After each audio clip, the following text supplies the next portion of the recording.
Hello student, online class में आप सभी का स्वागत है। हम लोग पॉलिटेक्निक के लिए मॉडल पेपर को कर रहे हैं, जिससे क्या हो जाए हमारी तैयारी और अच्छी से हमारी पकड़ हो जाए कंसेप्ट पे। तो चलिए आज की क्लास की शुरुआत कुछ महत्वपूर्ण प्रश्नों के साथ करते हैं। यह प्रश्न का रिवीजन करने से आपकी तैयारी और बेहतर से बेहतर होगी। इसीलिए एग्जाम के समय में हमें मॉडल पेपर का प्रैक्टिस या प्रीवियस ईयर का क्वेश्चन का प्रैक्टिस करना बहुत अनिवार्य होता है, जिससे क्या हो जाए हम अभ्यस्त हो जाएं ऐसे प्रश्नों का जो कि एग्जामिनेशन हॉल में पूछा जाता है। चलिए आज की क्लास की शुरुआत करते हैं इन प्रश्नों के साथ।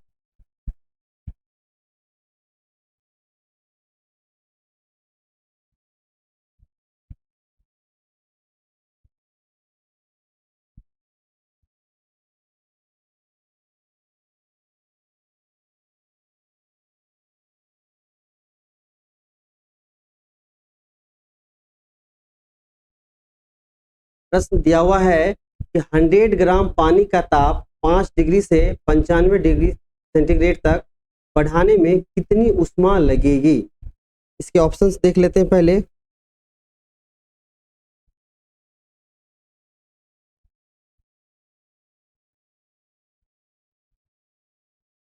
चार विकल्प दिए गए हैं, इन चारों विकल्प को हम किस प्रकार से सॉल्व करेंगे देखते हैं। पहला विकल्प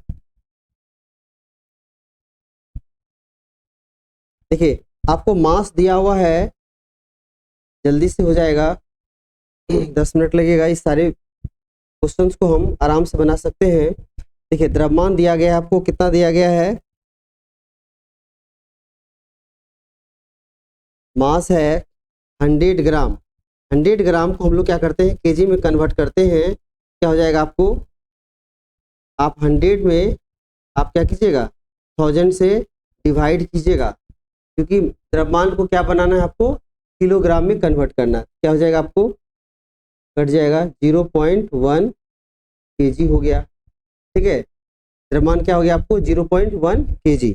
अब क्या है, ताप, टेम्परेचर में चेंज कितना हो रहा है, डेल्टा टी क्या हो रहा है आपको, आप कह सकते हैं T2 माइनस T1, क्या आपको 95 degree centigrade minus 5 degree centigrade. यह चेंज कितना हो जाएगा आपको 90 डिग्री सेंटीग्रेड हो जाएगा। ये टेम्परेचर में चेंज हो गया। आपको फॉर्मूला लगाना है। देखिए, ऊष्मा की जरूरत कितनी हो रही, किसी भी पदार्थ को अगर टेम्परेचर में चेंज करके अगर उसको क्या कन्वर्ट करना होता है तो कितना ऊष्मा लगेगा, तो उसके लिए फॉर्मूला लगाते हैं। Q बराबर होता है फॉर्मूला MS डेल्टा टी। ध्यान दीजिएगा, ये क्या है, मास है, ये क्या है, विशिष्ट ऊष्मा है, ये क्या है, टेम्परेचर में चेंज है। द्रव्यमान कितना है आपको 0.1 गुना, आपको विशिष्ट ऊष्मा कितना है, आपको ये आपको निकालना है, निकालना है। ठीक है, टेम्परेचर में चेंज कितना आ रहा है आपको 90 डिग्री, 90 का आ रहा है आपको। ठीक है, तो और क्या होता है, पानी का विशिष्ट ऊष्मा होता है 4200 जूल होता है। तो 0.1 गुना 4200 गुना 90, आप अगर इसको मल्टीप्लाई करते हैं, ये क्या हो जाएगा आपको, इसको मल्टीप्लाई कीजिएगा 37800 जूल आएगा। कौन सा विकल्प हो जाएगा आपको, देख लीजिए 37800, ये बी ऑप्शन आ जाएगा। ठीक है, बी ऑप्शन आ गया। अब लेते हैं अगले प्रश्न की ओर बढ़ते हैं।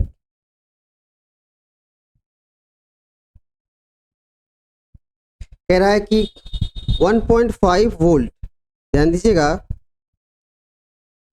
1.5 वोल्ट वोल्टेज कितना दिया गया आपको,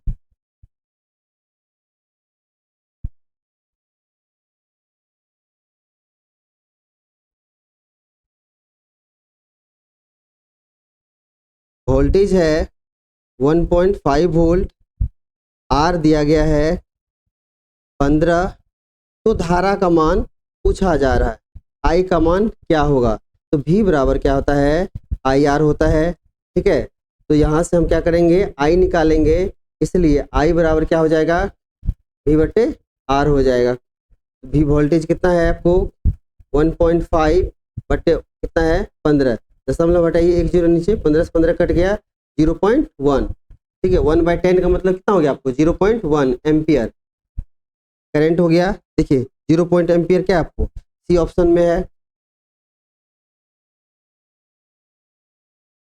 जल्दी बढ़ते हैं अगले प्रश्न की ओर। घड़ी में घंटे वाली सुई का आवर्तकाल क्या हो जाएगा? आसान प्रश्न है, ध्यान दीजिएगा। घड़ी में जो घंटे वाली सुई है उसका आवर्तकाल हो जाएगा आपको 12 घंटा हो जाएगा। ठीक है, अगला प्रश्न है आपको, देखिए एक ध्वनि तरंग का आवर्तकाल टाइम पीरियड दिया हुआ है, ठीक कितना आपको 0.001 सेकेंड दिया गया है। आवृत्ति क्या हो जाएगा? आवृत्ति आपसे पूछा जा रहा है, तो आवृत्ति बराबर फॉर्मूला होता है, आवृत्ति बराबर फॉर्मूला क्या होता है 1 आवर्तकाल होता है।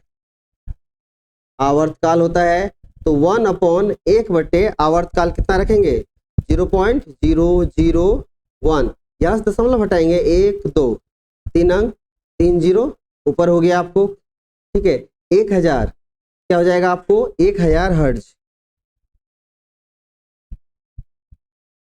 क्या आ रहा आपको सी विकल्प आ रहा आपको 1000 हर्ट्ज आ रहा है आपको। ठीक है, अगला प्रश्न देखते हैं हम लोग।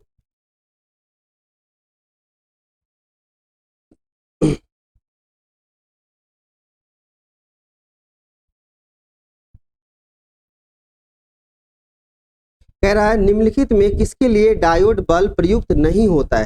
कह रहा है किसके लिए डायोड बल्ब प्रयुक्त नहीं होता है? तो याद रखिएगा विद्युत वाहक बल्ब, इसको हम लोग शॉर्ट में क्या बोलते हैं ईएमएफ बोलते हैं।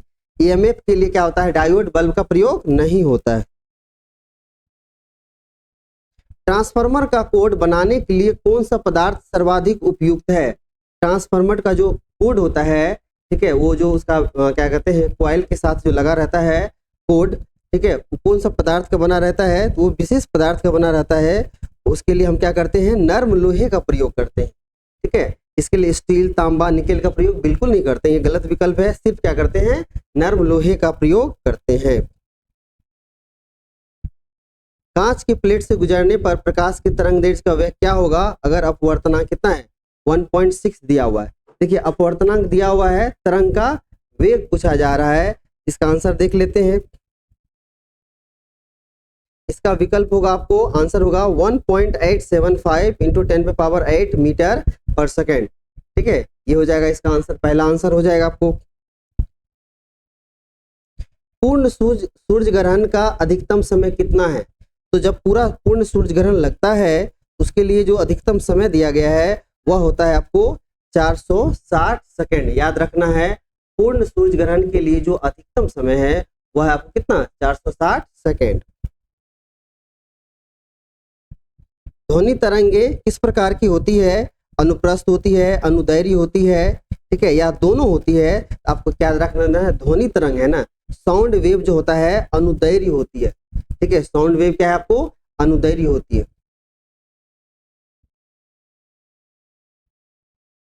कह रहा है किसकी प्रकृति अनुचुंबकीय है? ठीक है, तो कह रहा है कि जो आपको दिया गया है पदार्थ मेटल है इनमें कौन सा अनुचुंबकीय है? आपको याद रखना है जो अनुचुंबकीय होता है वो क्या होता है आपको ऑक्सीजन, जैसे लोहा हाइड्रोजन नाइट्रोजन में से क्या हो जाएगा ऑक्सीजन क्या हो जाएगा आपको अनुचुंबकीय पदार्थ होगा। कह रहा है रेडियो एक्टिव पदार्थ किसको उत्सर्जित नहीं करता है? देखिए रेडियो एक्टिव पदार्थ में electron proton gamma, electron proton और हीलियम नाभिक, गामा किरणें हीलियम नाभिक प्रोटॉन और इलेक्ट्रॉन होता है। तो देखिए वो प्रोटॉन को उत्सर्जित नहीं करता है। याद रखना आपको जो भी रेडियो एक्टिव पदार्थ जैसे यूरेनियम हो गया थोरियम हो गया, ठीक है, ये सभी क्या होता है आपको प्रोटॉन को उत्सर्जित नहीं करता है, ध्यान रखना है आपको।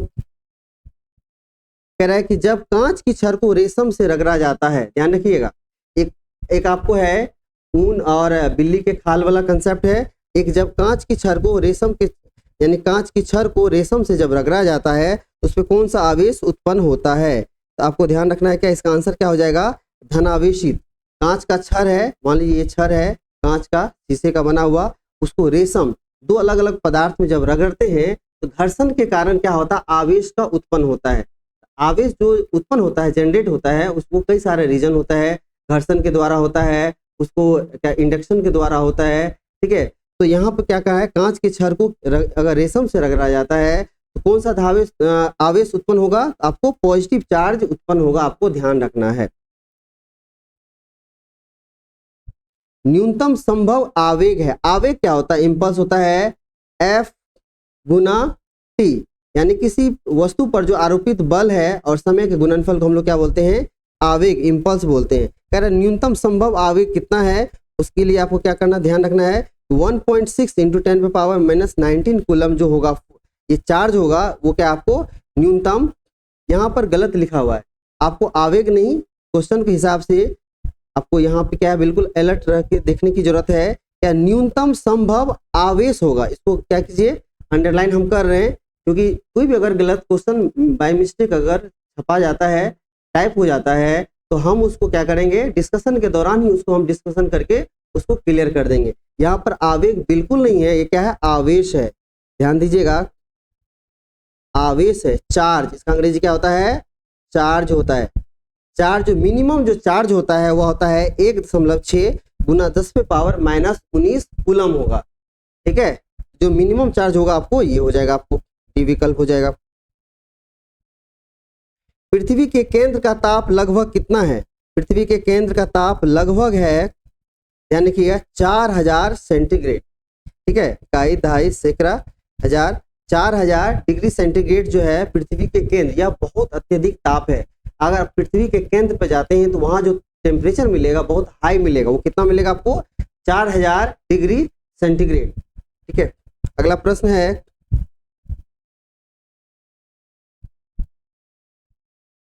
फ्यूज का तार होना चाहिए, किस प्रकार का होना चाहिए, जो फ्यूज का तार है वो आसानी से गल जाए, अगर गलेगा नहीं तो आपको पूरा घर का जो उपकरण है वो खराब, नुकसान हो सकता है, तो उसका गलनांक जो है बिल्कुल क्या होना चाहिए, कम होना चाहिए, क्या होगा, उसका गलनांक क्या होना चाहिए, बिल्कुल निम्न होना चाहिए, ये हो गया आपको बी विकल्प। इस प्रकार महत्वपूर्ण प्रश्नों की ये आपको एक सेट कराया गया, प्रतिदिन अभी से लेके जो आपको अनाउंस किया गया था मेरे द्वारा या यहाँ के फैकल्टीज के द्वारा जो अनाउंस किया गया था, लगातार अभी से लेके एग्जाम तक हम प्रतिदिन आएंगे, सुबह शाम दोनों रूप में आएंगे आपको, और वहां से आपको जो तैयारी आपकी कहीं अगर कुछ कसर रह गया है तो मॉडल पेपर के माध्यम से उन तैयारी को बेहतर किया जाएगा। आप बिल्कुल पैसेंसली आप डेली वीडियो देखा कीजिए, जिससे कि आपकी तैयारी बिल्कुल अच्छा से हो सके, और लगातार एग्जाम के सेंटर तक आपको बिल्कुल होपफुल रहना है। आपने जो तैयारी किया है, जो भी प्रश्नों के हमारे साथ प्रैक्टिस किया है, बिल्कुल आप कॉन्फिडेंट रहिए कि आपसे क्वेश्चन बनेगा। जिस प्रकार ITI के एग्जाम में विद्यार्थी द्वारा पॉजिटिव रिस्पॉन्स आया, उससे हमें ये भी लग रहा है कि पॉलिटेक्निक के एग्जाम में भी बिल्कुल फिजिक्स का अच्छा पेपर आएगा, ठीक है। आप निश्चिंत रहिए, लेकिन आपको प्रैक्टिस करना है, फॉर्मूला का प्रैक्टिस करना है, प्रीवियस ईयर क्वेश्चन लगाना है और मॉडल पेपर लगाना है। जितना अधिक से अधिक क्वेश्चन को आप देख पाएंगे, प्रैक्टिस कर पाएंगे, उतना ही आपके लिए अच्छा होगा और आपका रिजल्ट सुनिश्चित होगा। मिलते हैं अगले क्लास में अगले वीडियो के साथ। नमस्कार।